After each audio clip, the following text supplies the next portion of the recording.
네, 오늘은 골로새서 2장 16절로 23절 말씀을 통해서 그리스도를 붙들라라는 제목으로 은혜를 나누겠습니다. 골로새 교회는 바울의 3차 전도 여행 중에 에베소에서 바울로부터 복음을 듣고 회심한 에바브로가 자신의 고향인 골로새로 돌아와 세운 교회였습니다. 비록 가정을 중심으로 모인 조그마한 교회였지만 믿음의 질서를 유지하고 복음의 열매를 맺으며 성장하던 교회였습니다.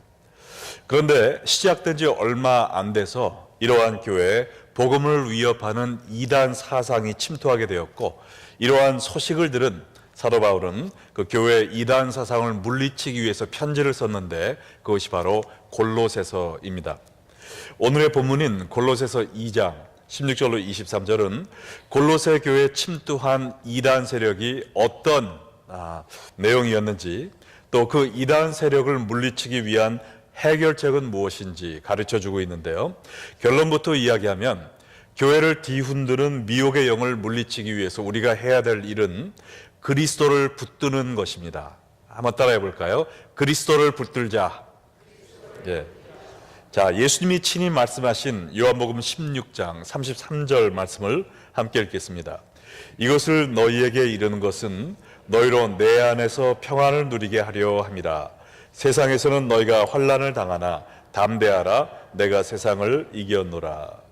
우리가 이 세상에 사는 한 성도들은 원수 마귀의 환난과 공격을 당하게 될 것입니다. 그러나 우리가 참된 평안을 누릴 수 있는 길이 하나 있는데, 그것은 바로 그리스도 예수 안에서 그런 평안을 누릴 수 있다 했습니다. 왜냐하면 예수님께서는 십자가에서 이 세상의 권세를 잡은 원수 마귀를 이미 이기셨기 때문입니다. 할렐루야. 오늘 이 말씀을 듣는 여러분들도 이 세상을 이기신 예수님을 굳게 붙드심으로 모든 환난을 이기고 믿음의 싸움에서 승리하시기를 주 예수의 이름으로 축원합니다. 자, 오늘 말씀을 통해서 사도 바울은 미혹의 영을 이기고 승리하는 비결 3가지를 가르쳐주고 있는데, 첫 번째는 율법주의를 버리고 그리스도를 붙들라라는 것입니다. 한번 따라해 볼까요? 율법주의를 버리고 그리스도를 붙들라. 네. 미혹의 영이 골로새 교인들을 넘어뜨리기 위해 사용한 첫 번째 무기는 율법주의였습니다. 골로새서 2장 16절 말씀을 보시기 바랍니다. 그러므로 먹고 마시는 것과 절기나 초하루나 안식일을 이유로 누구든지 너희를 비판하지 못하게 하라. 유대교 율법주의에 물들어 있던 사람들은 골로새 교인들의 식생활이나 유대교 절기를 지키는 문제, 그리고 안식일을 지키는 규례 또 형식들을 문제 삼아 그들을 정죄하고 있었습니다.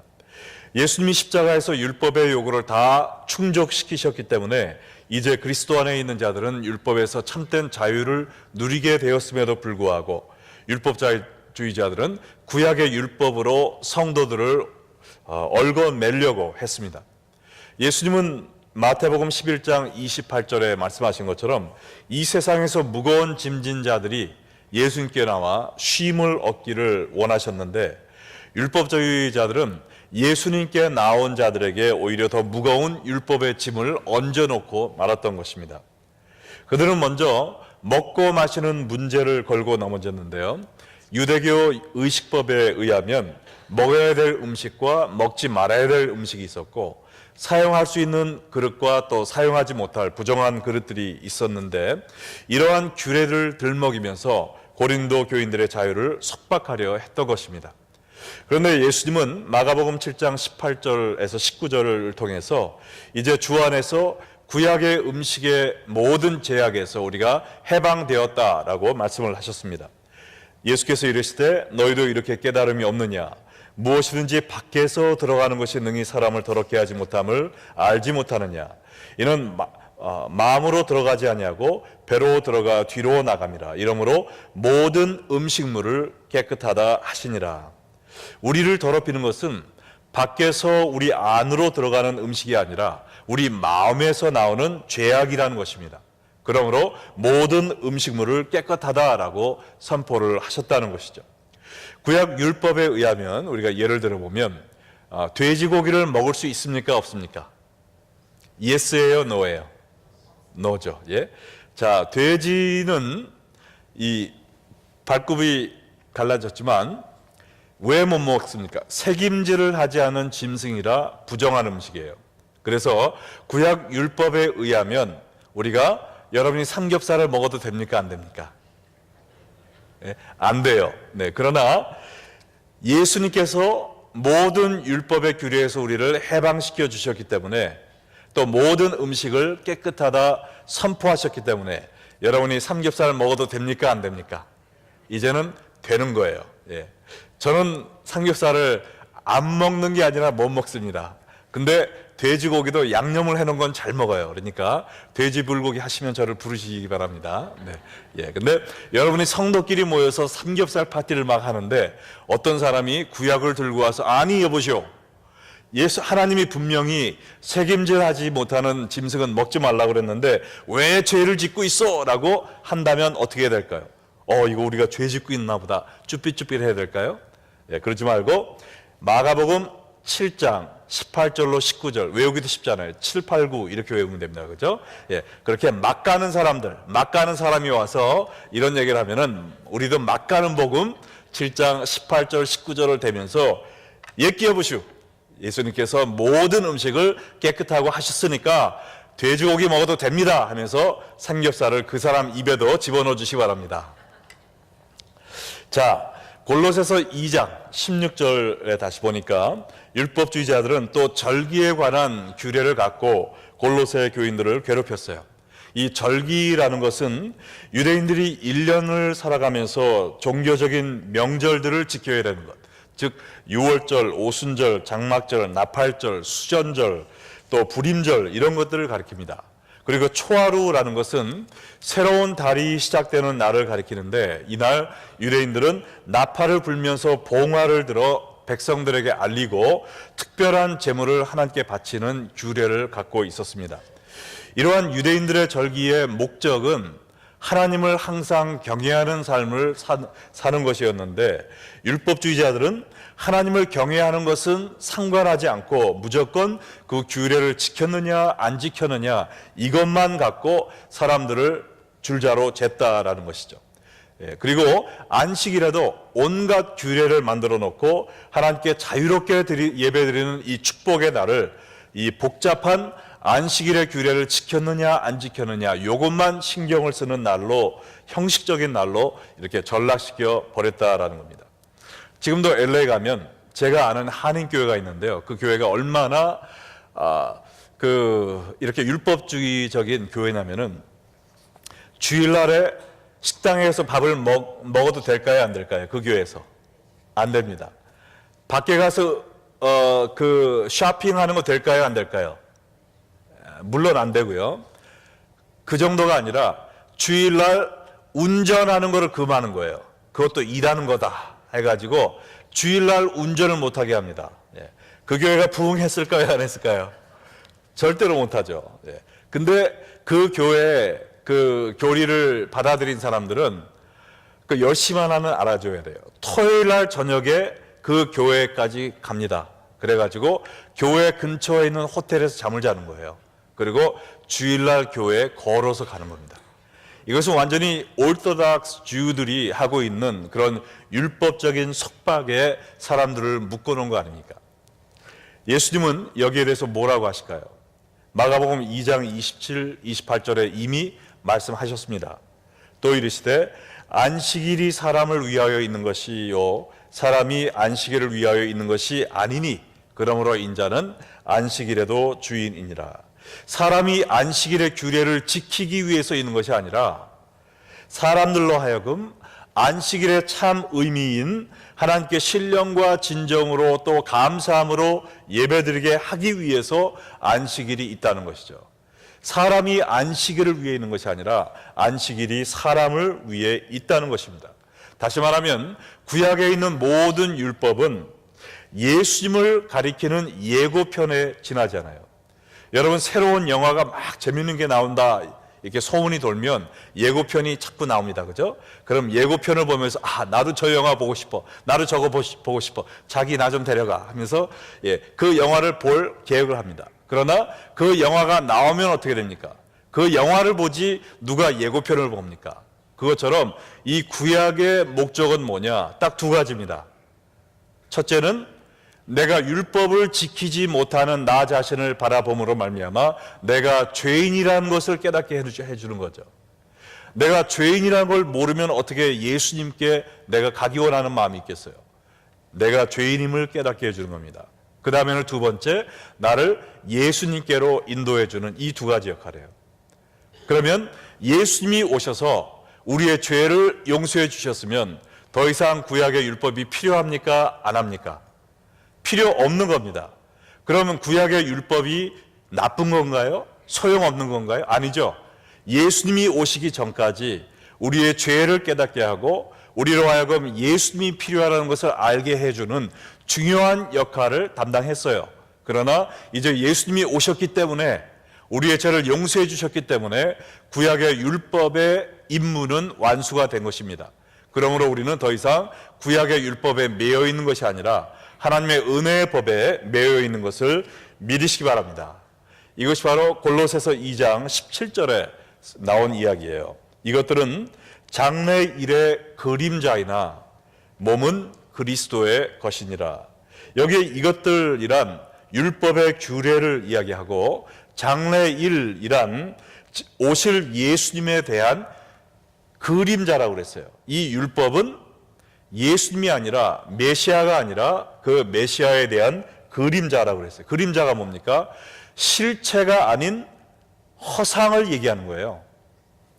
빛이 투과되지 않아서 생기는 현상으로 그 실제 몸의 형상만 어렴풋이 보여주는 것이 그림자입니다. 그 율법이 그림자로 보여준 몸이 누구의 몸이라고 그랬어요? 그리스도의 몸이라고 그랬습니다. 그래서 이제 예수님이 오셨기 때문에 더 이상 율법의 역할은 필요 없게 된 거예요. 이제 실체이신 율법의 예언의 실체이신 예수님께서 오셨기 때문에 율법은 그의 임무를 다하고 이제는 우리를 예수님께 넘겨준 것뿐입니다. 그러므로 우리가 더 이상 율법을 붙잡고 있지 말아야 돼요. 우리는 뭐를 붙잡고 살아야 됩니까? 예수 그리스도를 붙들고 살아야 되는 것입니다. 그래서 우리의 삶 속에서도 오늘날도 율법을 붙잡고 사는 사람들이 있어요. 주일날에 내가 예배는 한번 드려야지. 그래서 피곤해도 교회는 갑니다. 근데 교회 가서 예배만 드리고 앉아있다가 오늘 누가 왔나? 오늘 목사님 헤어스타일이 좀 어떤가? 오늘 뭐 끝나면 점심이 뭐가 나오나?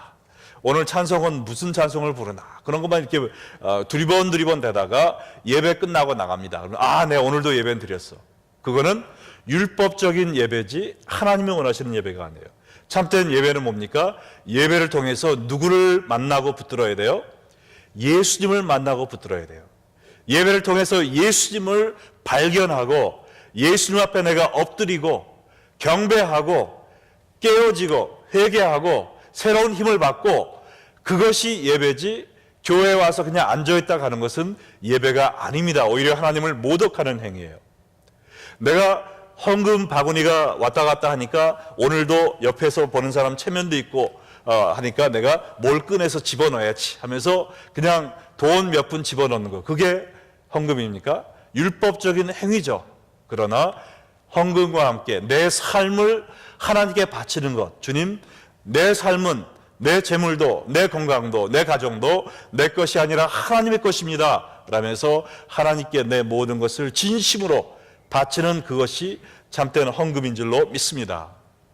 기도 시간이 됐으니까 기도하라고 그러니까 입을 그냥 옹알옹알 하면서 그냥 뭐든지 입에서 나오는 말, 마음에도 없는 말 그냥 해대면서 기도 시간 채우는 거, 그게 참된 기도일까요? 아니죠. 살아계신 예수님과 참된 교제를 통해 깊은 대화를 나눌 수 있는 그것이 기도입니다. 오늘 이 시간 여러분도 내가 율법주의에 빠져 있었습니다. 내가 비록 유대인은 아니지만 2000년 전에 살고 있지는 않지만 예배의 형식에 얽매여서 살아계신 예수님을 만나고 예수님께 경배하고 내 모든 삶을 드리는 그러한 진정한 예배를 드리지 못했다면 오늘 이 시간 율법주의를 버리시고 예수님을 붙드는 여러분 되시기를 주 예수의 이름으로 축원합니다. 자, 두 번째, 미혹의 영에 빠진 골로새 교인들에게 사도 바울이 가르쳐준 그 두 번째 가르침은 신비주의를 버리고 그리스도를 붙들라라는 거예요. 한번 따라해 볼까요? 신비주의를 버리고 그리스도를 붙들라. 자, 18절 말씀을 보시기 바랍니다. 아무도 꾸며낸 겸손과 천사 숭배를 이유로 너희를 정죄하지 못하게 하라. 그가 그 본 것에 의지하여 그 육신의 생각을 따라 헛되이 과장하고. 자, 이 말씀은 천사 숭배를 강요했던 이단들에 대한 이야기입니다. 근데 여기서 꾸며낸 겸손이란 천사 숭배자들이 꾸며낸 거짓 겸손을 이야기하는데 이런 겁니다. 그들이 사람들한테 이야기하기를 우리같이 낮고 천한 인간들이 어떻게 지극히 높으신 하나님께 직접 나아가 예배드릴 수 있겠느냐. 우리는 절대 그럴 수 없다. 하나님과 우리 사이를 중보의 역할을 하고 있는 천사들을 우리가 숭배함으로 그것이 하나님을 예배하는 것이 된다. 어떻게 들으면 그럴싸하지 않아요? 예, 이 거짓 겸손을 통해서 사람들을 꼬인 겁니다. 예, 그래서 천사 숭배를 강요했던 거예요. 그리고 또한 성도들을 미혹시키기 위해서 무슨 얘기를 했느냐? 자기의 영안이 열려서 뭘 본다고 얘기하는 거예요. 천사가 보이네? 저기 보세요. 저기 지금 천사장 미가엘이 와서 앉아 있어요. 그래요? 어디? 사람들 막 보는데 안 보여요. 근데 보인다고 막 하는 거예요. 여기는 또 가브리엘이 와서 지금 막 여러분을 막 만지고 있네요. 그래요? 어디? 사람들은 그냥 완전히 휩쓸리는 겁니다. 근데 그렇게 본다고 한 것이 지금 뭐라고 그랬어요? 육신의 생각을 따라 헛되이 과장했다고 그랬어요. 예. 진짜 하나님이 보여주셔서 본 것이 아니라 그냥 헛것을 봤는지 아니면 거짓말을 했든지 아니면 뻥을 쳤든지 사람들을 인간적인 생각을 따라 자기가 부풀려 가지고 사람들을 꿰기 위해서 그런 얘기를 했다는 겁니다. 진실된 체험이 아니라 육신의 목적을 채우기 위한 거짓이었다는 거예요. 오늘날에도 신비로운 체험을 들먹이며 성도들을 미혹시키는 사람들을 조심해야 됩니다. 물론 기독교는 초자연적인 체험이 얼마든지 가능한 신비로운 종교예요. 그러나 신비로운 체험을 하나님 말씀 위에 두는 그 순간 그 사람은 이미 미혹의 영에 빠져버린 것입니다. 사람들이 얘기하는 신비로운 체험, 사람들이 저는 이걸 봤습니다, 저거 봤습니다 간증하면 저는 절대로 믿지 않습니다. 왜냐하면 그러한 간증에는 헛된 과장이 많이 있을 수 있고요, 자신의 생각으로 혹은 미혹의 영으로 본 가짜 환상이 있을 수 있어요. 저는 사람들이 간증을 하면 참고를 합니다. 그럴 수도 있겠지. 그러나 그것이 확실하다고 믿진 않아요. 왜냐하면 우리가 믿을 수 있는 것은 유일한 한 가지 하나님의 말씀밖에 없습니다. 믿으십니까? 예. 남의 체험을 무시하라는 것이 아니에요. 나도 그런 체험이 필요 없다라고 말하라는 것이 아닙니다. 나도 그런 신비한 체험을 할 수 있고 저도 물론 환상을 본 적도 여러 번 있어요. 신비한 초자연적인 경험을 한 적도 있습니다. 네, 그러나 남들이 제가 본 것도 성경 말씀을 통해서 다시 한번 더블 체크해야 되고 남들이 그런 걸 얘기할 때 참고하지 거기에 빠져들어갔다는 거기서 미혹의 영에 휩쓸리는 그 이단 종교에 빠지게 되는 넘버원 그러한 무리들이 된다라는 것입니다. 자, 그러면은 이 신비주의에 휩쓸린 사람들 사도 바울은 19절에서 이렇게 한마디로 정의를 합니다. 그들은 머리를 붙들지 아니하는 자라. 머리가 누구예요? 여러분의 남편의 머리를 붙들는 게 아니고 우리 교회의 머리 대신 예수 그리스도를 붙잡지 않고 다른 것들을 지금 붙잡고 있는 거랍니다. 온몸이 머리로 말미암아 마디와 힘줄로 공급함을 받고 연합하여 하나님이 자라게 하심으로 자라느니라. 너희가 세상의 초등 학문에서 그리스도와 함께 죽었거든 어찌하여 세상에 사는 것과 같이 규례에 순종하느냐. 여러분, 사람의 몸에서 가장 중요한 것이 뭘까요? 머리입니다. 아무리 몸이 건강하고 아주 운동을 많이 해서 근육이 울퉁불퉁하다 할지라도 그 몸에서 머리가 떨어져 나가면 그 몸은 어떤 몸이에요? 죽은 몸입니다. 아무짝에도 쓸모없는 몸이에요. 그 닭, 치킨의 머리를 탁 자르면 어떻게 되죠? 그대로 팍 쓰러지는 것이 아니라 막 미친 듯이 뛰어다닌다고 하죠. 며칠 동안 뛰어다니는 닭도 있다고 들었는데 사실인지 모르겠어요. 근데 그러다가는 미친 듯이 뛰어다니다가 어떻게 됩니까? 결국은 쓰러져 죽고 마는 거예요. 그것처럼 예수님과 단절된 율법주의적인 신앙, 예수님과 단절된 체험만을 추구하는 신비주의적인 신앙은 나 혼자 미쳐 날뛰는 것과 똑같은 거예요. 예수님 안에만 생명이 있습니다. 예수님 안에만 참된 성장이 있어요. 예수님 위에, 말씀 위에 내가 인간의 전통이니까, 나는 이런 식이 좋으니까, 아니면 이런 경험을 했으니까 말씀 위에 무엇을 둘 때 나는 이단에 빠질 수 있는 넘버원 타겟이 된다는 거예요. 믿으십니까? 이 세상에서 가장 신비로운 체험이 뭐냐? 우리의 영안이 열려서 천사가 날아다니는 것을 보는 것이 아닙니다. 저도 사실 제가 그 전도사 생활을 시작하면서 6개월 동안 굉장히 신비로운 체험을 사모했던 때가 있었어요.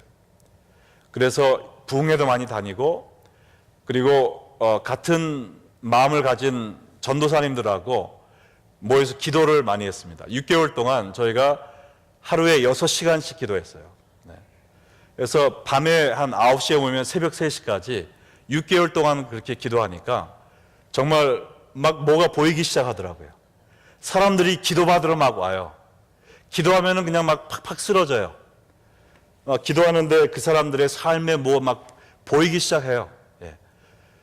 그런 체험도 하긴 했습니다. 그러나 그러한 체험에 휩쓸리다 보면 또 말씀에서 떠나가는 그런 것도 제가 보게 해주셨어요. 그래서 그 경험 이후로 하나님이 저에게 주신 것은, 하나님께서는 신비롭게 역사하시는 분이지만 제일 중요한 것은 이 말씀의 올바로 선 그 영적인 질서가 필요하다고 생각해요. 그래서 말씀보다 더 중요한 건 없습니다. 할렐루야. 그런데 이제 저한테 제가 그런 경험을 허락해 주신 하나님께 감사하는 것은, 누가 와서 내가 뭘 봤습니다 하고 막 떠들어대도 이렇게 제가 무서워할 필요가 없어요. 저도 이제 경험을 해봤기 때문에 그분들을 말씀으로 인도할 수 있는 그런 준비를 시켜주시기 위해서 하나님께서 또 그런 경험을 주신 줄로 믿습니다. 그래서 물론 기독교는 신비한 종교이기 때문에 하나님이 놀라운 초자연적인 방법으로 우리에게 역사하실 수 있지만, 그러나 그것을 말씀 위에 더 높이 두고 그것을 쫓아다니는 삶을 살다가 정말 풍지박산되는 그런 사람들을 너무나 많이 봤어요. 그러므로 신비주의를 붙잡지 말고 오직 예수 그리스도를 붙잡으시기를 바랍니다. 자, 마지막으로 사도 바울이 이 골로새 교인들에게 준 교훈은 금욕주의를 버리고 그리스도를 붙들라라는 겁니다. 한번 따라해 볼까요? 금욕주의를 버리고 그리스도를 붙들라. 금욕주의란 영혼은 선하고 육체는 더럽다, 악하다. 그러므로 육체를 억압하고 학대함으로 내 영혼이 더 맑고 깨끗해진다라고 믿는 생각입니다. 그래서 이들의 3대 목표가 지금 골로새서 2장 21절에 나와 있어요. 함께 읽어볼까요? 곧 붙잡지도 말고 맛보지도 말고 만지지도 말라 하는 것이니. 자, 이 세상의 더러운 것들을 붙잡지도 말자. 이 세상의 쾌락들은 아예 맛보지도 말자.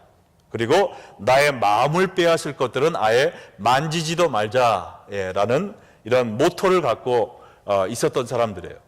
이것은 이 다음 그림에 보이는 것처럼 여러분들 그 see no evil, hear no evil, speak no evil 하는 그 원숭이 세 마리 생각나지 않습니까? 네. 이 초대교회 시대에는 그 다음 그림에 보는 것처럼 이 에센파라는 금욕주의자들이 동굴에 모여 살면서 죽을 때까지 내려오지 않았어요. 그냥 사람들이 이제 밧줄을 달아다가 밑에다가 쌀 좀 넣어주면 올려가지고 그 쌀 몇 톨 먹고 물 오래 며칠마다 하나씩 마시고 거기서 그냥 기도와 묵상으로 나의 육체의 정욕을 죽이는 그 일만 한 겁니다. 30년, 40년, 50년 동안 여러분들 지금도 그 이스라엘과 터키에 가보면요, 저런 절벽 위에 동굴들이 뚫려 있는 게 너무나도 많아요.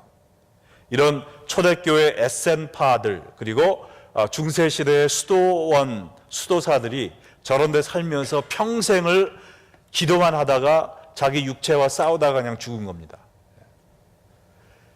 저게 하나님이 원하시는 거룩일까요? 평생 전도 한 번 못하고 남들에게 사랑의 행동 한 번 베풀어 주지 못하고 평생 자기 자신과만 싸우다가 그냥 죽는 그 모습, 저는 저것이 하나님이 원하시는 거룩한 모습이라고 생각하지 않습니다. 니카라구아에도 가면은요, 이 천주교가 많은데 아주 천주교도 이상하게 변질된 천주교가 남미에 있습니다. 그래서 크리스마스 때가 되면 사람들이 우르르 몰려가면서 온몸이 피투성이가 되도록 돌짝기를 무릎팍으로 걸어요. 뼈가 다 나오도록. 때로는 진짜 십자가 위에서 못을 박히는 체험까지 합니다. 이러한 육신의 고통을 통해서 자기가 성인의 그러한 거룩한 경지에 올라갈 수 있다고 믿는 거예요. 금욕주의입니다. 불교에서도 성철 스님 같은 분은 진리를 깨닫기 전에는 내가 누워서 잘 수 없다 해서 평생을 앉아서 잤다고 그래요. 그래서 한 번은 일주일 동안 잠을 자지 않고 졸지 않기 위해서 그 철조망, 그 삐죽삐죽 쇠가 삐져나오는 철조망을 자기 몸 이렇게 둘레에 두고 졸려서 이렇게 하면은 머리가 찢어져서 피가 나는 그러한 고뇌의 수련을 일주일 동안 한 적도 있대요.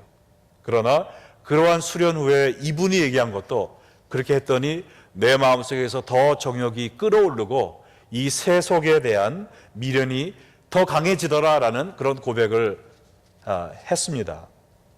우리의 육신은 본질적으로 타락했기 때문에 인간의 노력으로 절대 길들여지지 않습니다.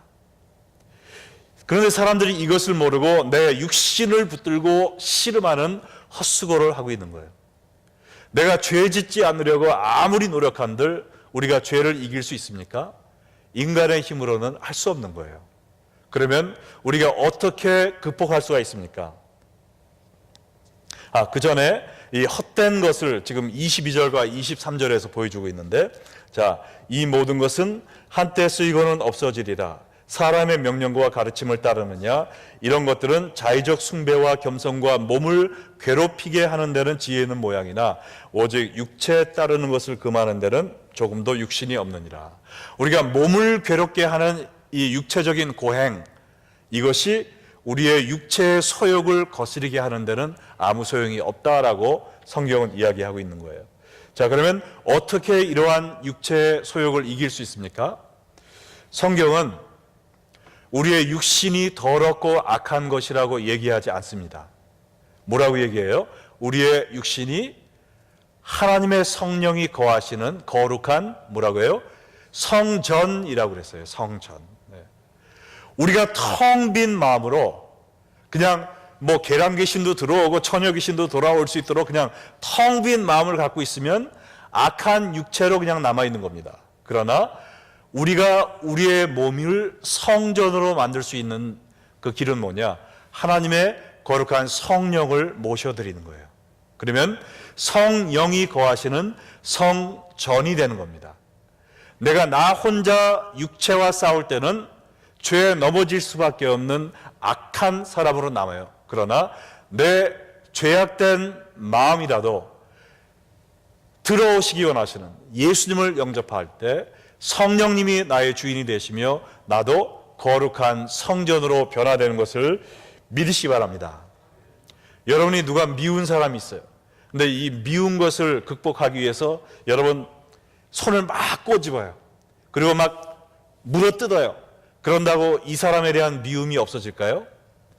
야, 너 때문에 내가 피까지 난다 하면서 더 미워지죠. 네. 그러나 우리가 육신을 고생시키는 것이 아니라 십자가를 바라보고 나 같은 죄인도 사랑하셔서 나를 위해 돌아가신 예수님의 죽음을 생각하고 하나님의 은혜를 묵상할 때 나도 모르게 그 사람을 향한 미움의 마음이 어떻게 됩니까? 용서와 사랑의 마음으로 변하게 되는 것이죠. 우리가 하나님이 예비하신 그 구원의 길, 성화의 길을 갈 수 있는 방법은 오직 한 가지, 예수 그리스도를 붙드는 일밖에 없습니다. 이 가운데 오늘 나오신 분들 가운데 나 혼자의 힘으로 이 성화의 길을 경험할 수 있는 사람은 아무도 없어요. 오직 예수님이 내 삶의 주인으로 들어오셔서 나를 주장하실 때만이 내가 변하는 것임을 믿으시기 바랍니다. 우리 마지막 구절 히브리서 10장 19절과 20절 함께 읽겠습니다. 그러므로 형제들아, 우리가 예수의 피를 힘입어 성소에 들어갈 담력을 얻었나니 그 길은 우리를 위하여 휘장 가운데로 열어놓으신 새로운 살 길이요 휘장은 곧 그의 육체니라. 자, 하나님의 거룩한 성소에 들어가는 길은 뭡니까? 율법주의도 아니에요. 쾌락주의, 또 금욕주의도 아닙니다. 그 다음에 또 하나 뭐였죠? 신비주의도 아니에요. 오직 십자가에서 흘려진 예수 그리스도의 보혈, 그리고 십자가에서 갈기갈기 찢겨진 예수님의 몸, 성전의 휘장이 찢어진, 그래서 성소에 들어가는 길을 활짝 열어놓은 그 찢어진 휘장이 바로 예수님의 찢겨진 몸을 상징하는 거라는 겁니다. 우리가 예수 그리스도의 보혈에 우리의 죄를 씻고 나를 위해 찢겨지신 예수님의 몸, 그 예수님의 죽음과 희생을 나를 위한 것으로 받아들이고 믿고 주님을 나의 구세주로 나의 주인으로 영접할 때 우리가 하나님의 거룩한 성소에 들어갈 수 있다는 것입니다. 이것이 바로 우리가 하나님이 원하시는 승리의 삶을 사는 비결이요, 또한 미혹의 영에 빠지지 않는 길이요, 또한 주님을 닮아가는 성화의 길입니다. 이 세상에 미혹된 영을 쫓아가지 마시고 오직 예수 그리스도만을 굳건히 붙잡으심으로 십자가에서 흘려진 예수의 보혈과 찢겨주신 그의 몸을 온 마음 다해 붙잡으심으로 말미암아 미혹의 영을 물리치고 마지막 날까지 승리하시는 여러분 되시기를 주의 이름으로 축원합니다. 다 함께 기도하시겠습니다.